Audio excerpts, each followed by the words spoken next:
ครับอันภาษาละนาวของเฮาเนี่ยนะครับมันก็มันจะเฮียนยากนะครับต้านเฮียนอักขระนะครับมันก็คืออักษรนะครับต้านเฮียนไม้นะครับมันก็คือสระนะครับได้สองอย่างมานี่มันก็เอามาผสมกันตามหลักการของภาษาละนานะครับ7 วัน1 เดือนนะท่านก็อ่านออกเขียนได้เลยนะครับไม่ยากนะครับแต่มันก็จะไปยากตอนนี้ว่าเฮาจะไปขยายความคนอื่นได้ฮู้ได้อ่านโดยนี่ก็มันยากกว่านี้แล้วครับเพราะว่าภาษาละนาวของเฮานั้นมันเป็นภาษาที่มันตายไปแล้วนะมันบ่มีภัยใจเนาะครับเพราะนั้นเฮาจะต้องใช้ภาษาอื่นๆนะครับมาปรับเทียบมาเป็นภาษาละนาวของเฮาเนี่ยนะครับอันภาษาเวียดนามเปิ้นนะครับเปิ้นบ่ได้ใช้ภาษาของเปิ้นนะเปิ้นมีสงครามมา200-300 ปีนะครับหมออันละอ่อนเปิ้นบ่ได้เรียนแล้วครับมาภาษายึกๆยือๆแบบภาษาจีนโบราณนะครับเห็นไหมอันนั้นนี่คือภาษาเวียดนามนะครับเปิ้นก็หันไปเอาภาษาอาหรับิกนะครับมาใช้เอามาเขียนนะครับเปิ้นก็เอาเขียนแล้วปั๊บก็ใส่หมวกนะครับใส่หมวกใส่จุดใส่ขีดนะครับใส่ยังสปะสเปนนะครับมันได้ตามเสียงของภาษาเวียดนามนั่นนะครับอันนั้นน่ะคือลักษณะการปริวัตินะครับของเฮาก็เหมือนกันนะครับของเฮานี่มันเป็นภาษาละนานะครับมันเมื่อมันป้นเขาจะเขียนตามภาษาละนาของเฮาได้เนี่ยเขาก็จะต้องยืมเอาภาษาอื่นๆนะครับมาเอาภาษาอาหรับิกมาเขียนก็ได้นะครับแต่มันอย่างว่ามันบอกใกล้เคียงนะครับอันภาษาที่มันใกล้เคียงของภาษาละนาที่สุดก็คือภาษาไทยภาษาไทยครับเพราะว่ามันเกิดมาจากที่เดียวกันนะครับพ่อขุนรามคำแหงนั่นแหละครับมันมาจากที่เดียวกันนั้นนะครับมาแยกกันตอนปลายๆมาได้นะครับก็อันภาษาไทยมันก็แยกไปทางใต้นะครับอโยธยาพวกก็เอาไปเปลี่ยนเป็นกะขะกะขะงะนะครับเห็นไหมอันตั้งเหนือเฮามันละนาวเฮาก็มาเขียนเป็นภาษาธรรมละนากะขะงะกะขะงะเห็นไหมมันก็ผิดเพี้ยนกันไปนิดๆนะครับมาบัดนี้ทำเมื่อภาษามันผิดเพี้ยนกันไปนะก็คืออันภาษาไทยเพื่อจะพันมีไม่เอกไม่โทไม่ตีจัตวานะครับของเราก็มีไม่ย่อไม่สั้นเห็นไหมของเพื่อนพันได้5 เสียงนะครับเห็นไหมกอันภาษาละนาเขาพันได้6 เสียงนะครับกาเห็นไหม6 เสียงมันจะนักกว่านักกว่าภาษาไทยไปเสียงหนึ่งเสียงโทพิเศษนะครับอันนี้จะเอาภาษาไทยเอามาเขียนมันก็ยังมีปัญหาอยู่นะครับว่ามันจะเขียนได้ครบถ้วนเสียงก็ครับไม่ได้ครับไม่ได้ครบถ้วนเสียงครับมันจะมาได้อันเสียงโทพิเศษอันนั้น1แล้วนะครับ1เสียงโทพิเศษนะไม่ได้ละอันที่2ก็คืออันเสียงอันจัตวาบางกรรมนะครับที่เปิ้นหลักการของภาษาไทยนะเปิ้นบ่มีนะครับเฮาก็ต้องปฏิวัติกันเอาเองนะครับมาปรับปรุงเปลี่ยนแปลงกันเอาเองนะครับอันนี้เนี่ยมันจะมียุ่งยากตอนนิดๆหน่อยๆนะครับหรือตัวอยตัวยอตัวยอนะมันก็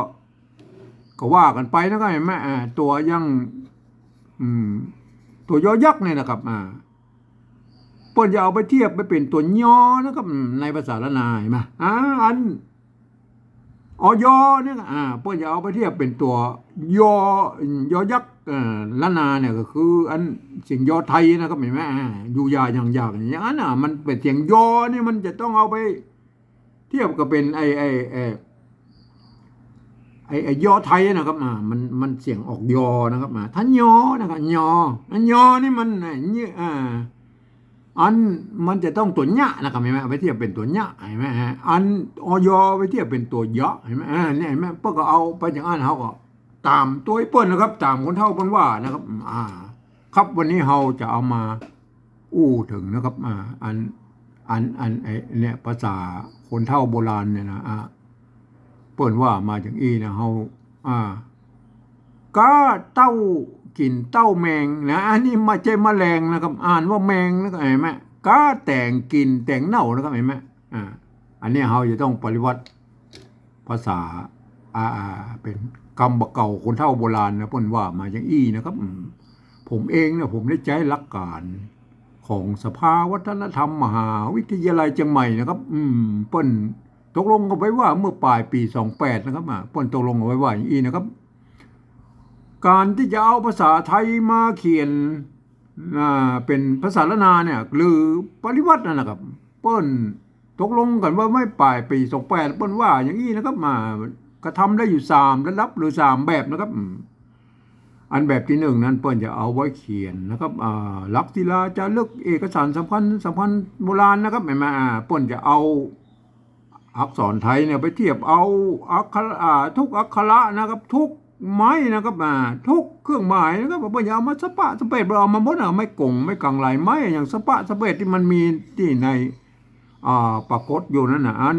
เปิ้นจะเอามาโม้นะครับเห็นไหมอันนี้มันยุ่งยากนะเฮาบ่อู้ถึงแล้วเฮาบ่ได้ใจนะครับเฮามาอู้ถึงแค่แบบ2ก็พอนะครับอันแบบที่2นะเปิ้นว่าอย่างนี้นะครับเปิ้นว่าอย่างนี้นะครับเปิ้นว่าคือว่ายืมมาอักษรไทยนะครับมาปรับเทียบมาเป็นอักขระและนาตำบลมันแล้วก็ประกอบกรรมขึ้นมากับแบบภาษาไทยนะครับผสมประสานกันไปนะครับก็บางครั้งไม้ก็หรือสระเนี่ยมันมาตรงมาตัดกันนะหรือว่าไอ้ของไทยและนาเนี่ยมันมาเหมือนกันนะครับก็สามารถบูรณะกำซับได้นะครับหน้าตามเอาแบบไทยๆนะครับเห็นไหมแต่เวลาอ่านนั้นท่านจะต้องนึกถึงว่า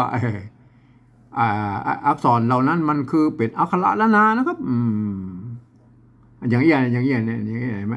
ท่านเห็นว่าเป็นคอควายเนาะเห็นไหมเวลาอ่านแบบที่2นั่นนะท่านจะต้องนึกถึงว่าอันนี้คือตัวกะนะครับเห็นไหมตัวกะอย่างนี้เห็นไหมไม่ใช่ตัวคอนะครับตัวกะตัวกะเอาตัวคอควายในไปเทียบเป็นตัวกะเห็นไหมเพราะฉะนั้นคนทั่วไปเข้ามาอ่านมันจะผิดเพี้ยนสำเนียงนะครับบางอย่างมันก็อาจจะเหมือนกันนะครับบางอย่างมันบ่เหมือนนะอย่างตัวกะเนี่ยมันออกเสียงบ่เหมือนกันนะครับก็คนทั่วไปก็ไปอ่านในแบบที่3ปุ๊บนะครับเดี๋ยวค่อยอุ้มคำนะครับแบบที่3แบบที่2ก่อนนะครับกาเต้ากินเต้าแมงกาแต่งกินแต่งเน่านะครับเห็นไหมเขาก็มาพอเลยนะครับกานะครับเอาตัวคอควายเนี่ยมาเทียบเป็นตัวกะนะครับไม้ขอจ้างไม้ขอจ้างไม้โทนะครับอันไม่กาแล้วก็ไม่กากับสระได้เลยไหมกาอันนี้อ่านว่ากาไม่ใช่คานะครับอันเนี้ยคนทั่วไปมันอ่านได้นะครับอ่านว่ากานะครับกาอ่านว่ากานะครับออกเสียงว่ากานะเต้าใช่ไหมอันนี้เต้าเสียงโทพิเศษอะไรไหมเต้าอ่านเทียบมาแล้วครับเทียบมาเทียบมาเต้านะครับเต้าไม่เก๋ตัวตะนะครับไม่กาไม่กาอันไม่ซัดนี่มันในภาษาละนาเพิ่นเอามาประดับไว้มากำกับไว้ไอ้ไม้โกบาลีเนี่ยอันไม่เก๋ไม่กาควบกันเนี่ยเป็นไม้โกบาลีนะครับเพื่อเอามากำกับไว้มาอันหมายไว้นะครับบอกมันเป็นไม้โกบาลีนะครับเพิ่นบอกว่าอันนี้เป็นไม้เก่านะเห็นไหมใส่ไม้ขอจ้างกับไม้โทนะไม้โทก็เขาก็เอามาไม้ซัดเขาบอกมาตัวแล้วนะครับเขาก็เขียนเต้าอี้นะครับอ่านว่าเต้านะครับเสียงโทพิเศษนะครับไม่เก๋นะครับตัวตะนะไม่ขอจ้างตัวกะไม่กานะเต้าเห็นไหมคนทั่วไปมันจะมาอ่านว่าเต้าอ่านว่าเต้าเต้าเนี่ยคนทั่วไปไม่สามารถเข้ามาอ่านได้นะครับเต้าเห็นไหมกินนะครับตัวกะนะครับตัวกอไก่สระอีไม่กี้นะครับสระอีนะครับตัวหางหน้านะครับตัวนอนหนูได้ละกินไม่ใช่กินนะครับกินเต้าเต้าก็บอกตะกี้แล้วเห็นไหมเต้าเสียงโทพิเศษนะครับอันนี้ไม่แก่นะครับตัวมะนะครับอันตัวละนะครับตัวละอันตัวงะนะครับเห็นไหมตัวละเนี่ยงะพวกเอาละมากำมาได้จะอ่านว่าแมงนะครับเห็นไหมอันนี้อ่านว่าแมงไม่ใช่แมลงนะครับอย่างเงี้ยนะครับอ่านภาษาละนามันมีอย่างเงี้ยนะแมงนะครับมันก็อย่างเอี้ยเห็นไหมอย่างเขาไปเจอโบราณนะพอเขียนว่ายี่นะครับเนี่ยท่านจะอ่านว่าใดครับ อันนี้เพิ่นอ่านว่าม้านะครับไม่ใช่มะลานะครับเห็นไหมในโบราณนะมีนะครับมาเนี่ยปรากฏในหลักฐานในโบราณเพิ่นคนเฒ่าโบราณเพิ่นเขียนไว้นะครับอันนี้เพิ่นเขียนว่าม้านะครับเพิ่นอ่านว่าม้านะครับไม่ใช่มะลาไม่ใช่นะครับอันนี้ก็เหมือนกันนะครับอ่านว่าแมงนะครับไม่ใช่แมลงนะครับถ้าจะเขียนเป็นแมลงได้เลยนะครับมะแรงนะครับมะแรงท่านก็จะต้องใส่ไม้สองน้อยอยู่ตรงบนนี่ก็ไม่ใหญ่แม่อันนี้หมายถึงว่านะครับอันตัวมะกับตัวละนี่มันแยกเสียงพยางค์กันแล้วก็ไม่ใส่ไม้สองน้อยอ่านว่ามะแรงนะครับมะแรงนะครับอย่างเงี้ยนะอันนี้เฮาไปใส่ไม้สองน้อยอย่างนี้อ่านว่าแมงนะครับอ่านว่าแมงนะฮะท่านโปรดเข้าใจไว้ด้วยนะครับเห็นไหมต่อไปนะครับต่อไปกานะครับกานะครับตัวคอเอาตัวคอควายนะมาเทียบเป็นตัวกะนี่นะครับไม่ขอจ้างไม่โทนะครับไม่กานะครับสระอานะครับอันไม่กามันตัวที่เปิ้นใจไม่กาวงนะมีอยู่5ตัวนะครับตัวกะตัวบะนะครับตัวตะตัวทะตัววะนะครับ5ตัวนั่นที่เปิ้นใจไม่กาวงเนี่ยครับถ้าท่านจะใจก็ได้บ่ใจก็ได้นะครับอันภาษาเขียนปัจจุบันนะเพิ่นก็บอกอันบ่ตายตัวนะครับก็เพิ่นก็ยอมอยู่นะครับแต่งนะครับไม่แก่ตัวตะอันตัวงะนะครับหรืององูเห็นไหมแต่งนะครับไม่ใช่แต่งนะครับกาแต่งนะครับอ่านคนทั่วไปมาอ่านว่ากาคาแต่งมันผิดสำเนียงนะครับกาแต่งนะครับกินนะครับกินก็ก็ตะกี้ก็กินแต่งนะครับแต่งเนี่ยมันออกเสียงจัตวานะครับแต่งนะครับถ้าเป็นภาษาอันไตลือนะครับตั้งลำปางตำพะเยาทั้งแป้น่านมันแต่ง มันจะขึ้นไปนะครับมันเสียงจัตวาเนี่ยนะครับมันจะม้วนขึ้นไปเกือบไปเป็นเสียงตีพวกนะครับเป็นเสียงจัตวาก็จริงนะครับกินแต่งกินแต่งมันห้วนๆสั้นๆม้วนขึ้นไปนะกินแต่งมันขึ้นไปนะครับก็แล้วแต่นะครับมันแล้วแต่อันมาจากสายใดนะครับเป็นไตลือหรือไตยวนนะไตยวนเชียงใหม่เปิ้นกาแต่งกินแต่งใช่ไหมมันยานๆหน่อยครับยานๆหน่อยก็แต่งยาวๆนะครับเน่านะครับอันนี้ตัวเน่านะครับไม่เกนะครับตัวหน้าน่ะเป็นไม้เก่าใช่ไหมเป็นไม้เก่าไม้สัตว์เนี่ยเขาบอกมาตัวแล้วนะครับแต่แบบที่หนึ่งพอเอามาตัวแล้วก็มาแบบนี้หนึ่งพออย่ามาตัวแล้วก็ไม้เยาะกับไม้เอกนะเน่าได้ไหมอันแบบที่สองเห็นไหมกาแต่งกินแต่งเน่าเห็นไหมอันนี้บ่สามารถให้คนอื่นเข้ามาอ่านได้นะครับมันจะผิดเพี้ยนสำเนียงนะครับคนอื่นมันจะมาอ่านว่าค้าเต้ากินเต้าแมลงค้าแตงกินแตงเน่า มันได้แล้วมันได้สำเนียงเลยไหมเพราะฉะนั้นอันนี้เพิ่นเขียนมาไว้อย่างเราเพื่อว่าคนที่เรียนรู้ภาษาละนามาอ่านเห็นไหมเพิ่นเขียนไว้เพื่อว่าอันภาษาละนาตำบลเพิ่นปัญหาไปแบบเพิ่นก็สามารถเอาไอ้ภาษาปฏิวัติแบบที่สองเนี่ยปฏิวัติแบกกลับไปเป็นภาษาละนาตำบลพุ่นได้ไหมมันความมุ่งหมายมันมีเต้าอี้นะครับก็เพราะฉะนั้นก็คนทั่วไปจะต้องไปอ่านในแบบที่สามพุ่นนะครับเห็นไหมแบบที่สามนั้นมันว่าได้แล้วครับอันแบบที่สามนั่นตามข้อตกลงปี28ของสภาวัฒนธรรมมหาวิทยาลัยเชียงใหม่นะครับเปิ้นตกลงกันไว้ว่าอย่างนี้นะครับเปิ้นตกลงกันไว้ว่าอันฟังเอาเสียงภาษาละนาตำบลพุ่นนะครับเปิ้นเปล่งเสียงออกมาอย่างใดก็คือเสียงกระบู้นั่นนะครับก็เปิ้นอู้มาอย่างใดก็เอาภาษาไทยเขียนไปจะนั่นนะครับเห็นไหมอันก็มีอย่างว่านะครับมันก็เนื่องจากที่ว่าอันภาษาไทยนั้นมันเป็นระบบ5เสียงนะครับอันภาษาละนาเป็นระบบ6เสียงผมก็อันตะกี้เลยนะครับว่าอันมันจะเอาระบบ5เสียงนั้นมาเขียน6เสียงนี่มันไม่ได้ครบทุกเสียงนะครับเห็นไหมเห็นไหมมันไม่ได้เสียงโทพิเศษนะครับเปิ้นบ่มีนะครับในภาษาไทยเปิ้นบ่มีไอ้ ก้าเนี่ยมันบ่มีนะครับเต้าเนี่ยมันบ่มีนะครับมันบ่มีมันมีแต่ก้าเต้านะครับเห็นไหมเนี่ยเห็นไหมมันเขียนมาได้เพราะฉะนั้นท่านจะต้องดัดแปลงเอาคนเดียวนะครับแต่ส่วนใหญ่แล้วก็เอาเปิบเอาครับเปิบกับขี้ตู่นั่นแหละครับเปิ้นบอกว่าเอาเสียงโทอันปกติไปเป็นเสียงไอ้โทพิเศษเดียวแล้วก็อันเสียงอื่นก็เขียนพลาบผ่อนไปหมดมันก็อย่างนั้นนะครับมันก็มันไม่ได้มันก็จะทำให้มันภาษามันจะต้องยุ่งยากไปก่อนเดิมนะครับผมหลักการของผมนี่นะครับก็คือหลักการของสิ่งที่เนี่ย ผมจะอันใดที่ภาษาไทยเนี่ยพ้นเขียนมาได้นะเขาก็จะปรับปรุงเปลี่ยนแปลงปริวัติที่เป็นห้องปริวัตินั่นตัวเดียวนั่นนะครับก็คือเสียงโทพิเศษเนี่ยนะอันเสียงโทพิเศษเนี่ยพ้นเขียนมาได้เนี่ยเต้าเนี่ยผมก็จะเขียนปรับปรุงตัวเดียวนะครับเห็นไหมอันตัวอื่นก็เขียนไปตามภาษาไทยนะครับแต่บางครั้งมันก็ยังมีแถมนะครับไอเสียงจัตวานะครับมันจะแบบมีถูกลักกับภาษาไทยหน่อยก็เขาก็ดัดแปลงเอานะครับเขามาดูเลยนะครับวันนี้เขามาก่อยแล้วนะครับมาก่อยเลยครับอันแบบที่3นะครับแบบที่3กาเต้าท่านต้องเขียนให้ได้นะไอ้กาเต้าเนี่ย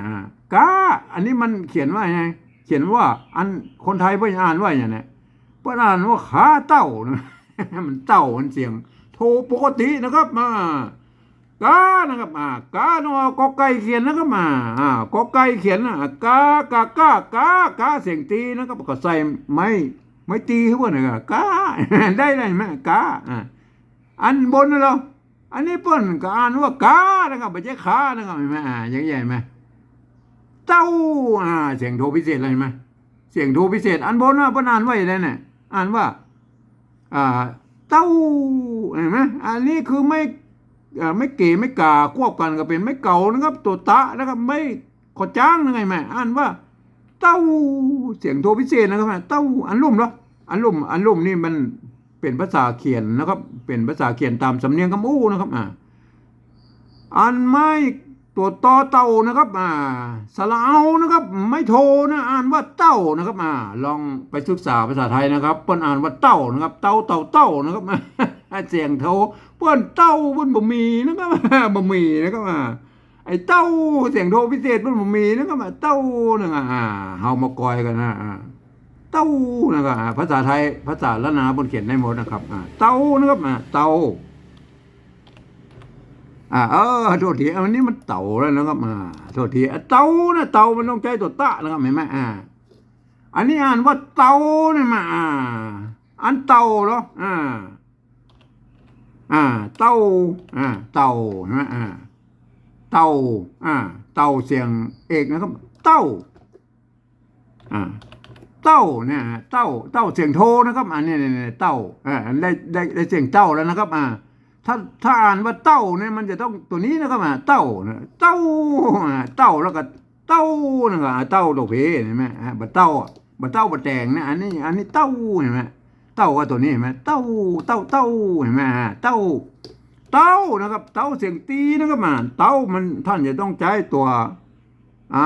ตะนะครับเต้านะครับเต้าเห็นไหมอันเต้าอันเสียงตีแล้วนะครับเต้าก็ต้องใช้อันเห็นไหมท่านจะต้องใช้ไอ้ตัวตะนะครับเต่าใช่ไหมเต่าเห็นไหมเต่าใช่ไหมป้นเขียนได้6 เสียงนะครับอันภาษาไทยนะครับภาษาไทยป้นเขียนได้ป้นอันเต่าเนี่ยนะป้นเขียนได้อันแค่5 เสียงนะครับเห็นไหมเขียนได้5 เสียงนะครับอันเต่านะครับเต่านะครับนี่เต่านะครับเต่านะครับเต่าไม่ใช่ไม่โทรแล้วเนี่ยเต่าอ่านว่าเต่านะครับเต่านั่นยังไงล่ะครับเต่ามันเขียนมาได้ล่ะครับเต่ามันมีไม้นะครับมันมีไม้นะครับบางคนมันจะเปิบขี้ตัวนะครับเต่าไปเป็นเสียงโทพิเศษเนี่ยนะครับแล้วก็เสียงอื่นมันก็พลาบก็ไปหมดนะครับอันเต้าแล้วก็เต้าไม่เขียนแล้วมันก็ มันก็ต้องพายราบลงมาเป็นเป็นเต่าไปเลย เนี่ยเห็นไหมมันบ่ได้นะครับมันบ่ได้ใช้วิธีนั้นมันบ่ถูกนะครับมันบ่ได้นะครับ มันบ่ได้อันผมเองเนี่ยผมรับการของผมเองเนี่ยอันเต้าเสียงโทพิเศษนะครับเปิ้นบ่มีไม้นะครับเปิ้นบ่มีไม้วรรณยุกต์มาฮื้อนะครับผมเองผมก็ดัดแปลงนะครับดัดแปลงเอาจุดประดับไว้อย่างนี้นะครับเต้าเสียงโทพิเศษนะเห็นไหมอันนี้คือเสียงโทพิเศษนะครับเห็นไหมเปิ้นบ่มีเฮาก็ดัดแปลงเอาเปิ้นฮ้องว่าปริวัตินะครับอันวัดพระสิงห์เชียงใหม่นะเปิ้นใช้ตัวเอียงนะครับเปิ้นใช้ตัวเอียงนะครับเปิ้นฮ้องว่าเสียงตีเพี้ยนนะครับเปิ้นจะใช้ตัวเอียงนะครับอันจะห้องว่าตีเพี้ยนหรือโทพิเศษโทเมืองอย่างกระจ้างนั้นมันก็เสียงเดียวกันนั้นแล้วก็คือระหว่างเสียงโทปกติไปถึงเสียงตีนั่นน่ะอยู่กลางนั่นนะครับมันก็นั่นแหละคือเสียงนั่นแหละครับก็อันเต้าเนี่ยผมจะใช้จุดประดับไว้อีนะครับเห็นไหมมันเขียนได้ก็เสียงนะถ้าเขียนแบบผมนี่นะเอาเต้านะครับเต้าเต้านะครับเต้านะครับอันใส่ไม่เอกเต้าเห็นไหมเต้าเต้านะครับเต้าแล้วก็เต้าโทษทีเต้าเห็นไหมเต้าเนี่ยอันตัวที่สองตัวที่สามว่าเต้านะครับเต้าคือตัวนี้นะครับเต้านะครับเสียงโทปกตินะครับอันใส่จุดเข้าไปโทพิเศษนะครับเต้าเห็นไหมเต้าอะไรเต้าอะไรอันเต้าแล้วครับเต้าก็เห็นไหมเต้าเห็นไหมเต้าเต้าแล้วเต้าได้กูเสียงเห็นไหมการพันเสียงแบบของผมเนี่ยมันจะได้กูเสียงนะเต่าเห็นไหมเต่าเห็นไหมแก้ที่จุดไอ้ที่เปิ้นเขียนมาได้ตัวเลี้ยวนะครับก็ท่านเอาไปพิจารณากันนะครับเอาตามหลักของผมเลยนะครับอันเต้านี่ใส่จุดลงไปนะครับเต้าเนี่ยไหมเต้าใส่จุดลงไปนะครับเต้ากินก็เต้ากินนะครับกินนี่มันเสียงจัตวาแล้วครับเมื่อเสียงจัตวาเขาบอกอันเปิ้นอ่านว่ากินนะทั่วไปนะมันกินไม่ต้องใส่ไม่จัตวาเนี่ยกินนี่ไหมเต้านะครับเต้าเสียงโทพิเศษนะครับใส่จุดไว้เต้าอันนี้ต้องแมงนะครับท่านจะเขียนอย่างนี้ก็ได้นะครับแมงอ่านมาแมงนะแต่อนุโลมมันเขียนอย่างนี้นะอ่านไม่เหมือนบนเนี่ยตัวละบอ่านนะครับอ่านว่าแมงนะครับกาเต้ากินเต้าแมงมันจะแมลงนะครับอ่านว่าแมงนะครับกาเต้ากินเต้าแมงกานะครับกาอันนี้กานะครับตัวใช้กอไก่เขียนนะครับใส่ไม่ตีไปนะครับออกเสียงตรีนะครับกาแต่งเห็นไหมอันนี้เปิ้นอ่านว่าอย่างไรอ่านว่าแตงเห็นไหมอ่านว่าแตงมันเป็นแตงเนี่ยใส่ไม่จัตวามันก็แตงเห็นไหมแตงเห็นไหมกินนะครับกินก็ใส่ไม่จัตวาบ่นะครับกินเนี่ยมากินอันนี้แต่งก็ใส่ไม่จัตวาบ่เนี่ยก็เห็นไหมได้เลยเห็นไหมได้เลยเห็นไหมคือคนทั่วไปมาอ่านนะครับถึงแม้จะเป็นฝรั่งบางค่าที่มันมาเรียนภาษาไทยนะครับก็ให้อ่านไปตามหลักภาษาไทยเลยนะครับยกเว้นนะครับกรรมที่มีจุดอี้นะครับให้อ่านเป็นเสียงโทพิเศษนะครับโทพิเศษโทเมืองนะครับก็ท่านอ่านไปปั๊บก็จะได้สำเนียงเจียงใหม่ใจยวนไปเลยนะครับเจียงใหม่ใจยวนอ่านไว้อย่างนี้นะครับกาเต้ากินเต้าแมงนะครับอันนี้ไม่ใช่อ่านแมลงนะครับอ่านว่าแมงนะครับตัวละนี่มาอ่านนะครับตามกฎของภาษานานาเลยนะครับแมงนะครับกาแต่งกินแตงเน่านะเห็นไหมกาเต้ากินเต้าแมงกาแต่งกินแตงเน่าเห็นไหมเห็นไหมได้ครบถ้วนเสียงเลยนะครับเห็นไหมครับอันแบบที่สองแล้วครับแบบที่สองนั่นมันจะต้องเป็นคนที่เปิ้นเฮียนภาษาละนามาอ่านนะครับอันคนทั่วไปไม่สามารถเข้ามาอ่านได้นะครับเห็นไหมมันจะผิดเพี้ยนสำเนียงนะครับอ่านคนที่เปิ้นเฮียนหูภาษาละนาพวกดูว่าอันนี้เป็นตัวกะนะครับตัวตะนะครับตัวกะนะครับเห็นไหมตัวละเห็นไหมเห็นไหมพวกอ่านไปเป็นตามตัวอักษรของภาษาละนานะครับพวกก็จะอ่านว่าอย่างนี้นะครับกาเต้ากินเต้าแมงกาแต่งกินแตงเน่าอย่างเงี้ยคนทั่วไปเข้ามาอ่านมันจะเพี้ยนสำเนียงนะครับอ่านภาษาละนาตังบนพูดเพิ่นเห็นไหมพวกก็เขียนได้อย่างอี้นะครับหรืออาจจะแต กต่างกันไปนิดๆนะแต่ตามแล้วเผ่าพันธุ์ที่มันถ่ายทอดกันมานะครับเอาก็บอกว่ากันนะบางทีเพื่ออาจจะใจไม่กล้าน้อยก็มีนะครับไม่มันก็จะแย่นะครับอันบางที่พวกกับใส่ตัวละนี่ก็ได้อันแมงเนี่ยเอาตัวงะเนี่ยมาไว้ทั้งรูปเนี่ยเห็นไหมก็สุดแล้วแต่นะครับสุดแต่เพิ่นจะเขียนนะครับมันก็จะแตกต่างกันไปนิดๆนะแต่มันก็ส่วนใหญ่แล้วมันก็เหมือนกันนะครับเรามาดูเลยนะครับพวกไก่อ่านว่าอย่างนี้นะครับกาเต้ากินเต้าแมงกาแตงกินแตงเน่าเห็นไหมครับการปริวัติภาษาไทยภาษาล้านนาเนี่ยโดยเอาภาษาไทยมาเขียนเนี่ยตามแบบฉบับของกินสิ่งที่ก็มีอย่างนี้นะครับก็เขาก็ใช้หลักการของสภาวัฒนธรรมมหาวิทยาลัยเชียงใหม่นะครับที่เปิ้นตกลงกันไว้เมื่อปลายปี28นะครับเห็นไหมใช้หลักการของเปิ้นนะครับแต่อันใดที่เปิ้นยังบอกกำหนดไว้เด้ออย่างเช่นไอแบบที่3เนี่ยเปิ้นบอกให้ฟังเอาเสียงภาษานานาบนบุ่นเห็นไหมหลักการเปิ้นว่าอย่างนั้นนะครับเปิ้นเปล่งเสียงไม่ได้ก็อู้ไม่ได้ก็เอาภาษาที่เขียนไปจากนั้นน่ะแต่มันก็มีปัญหาอยู่ว่าอย่างนี้นะครับอันภาษาไทยน่ะมันมีเป็นระบบ5เสียงนะครับมันไม่สามารถที่จะมาเขียนได้ครบเสียงของภาษาล้านนาได้นะครับเพราะฉะนั้นเราก็ต้องปฏิวัติเอาเองนะครับปรับปรุงเปลี่ยนแปลงปฏิวัติของไผ่ของมันนะครับใครอยากเขียนได้ก็สุดแล้วแต่ท่านนะครับผมก็ไม่ได้ไปไปเตียนอย่างท่านนะครับแต่ท่านจะใจแบบของผมนี่มันก็แบบเอาจุดประดับไว้เสียงโทพิเศษเนี่ยอย่างนี้นะครับผมก็มาสงวนลิขสิทธิ์นะครับก็อยากให้มันใจได้เหมือนกันนะครับ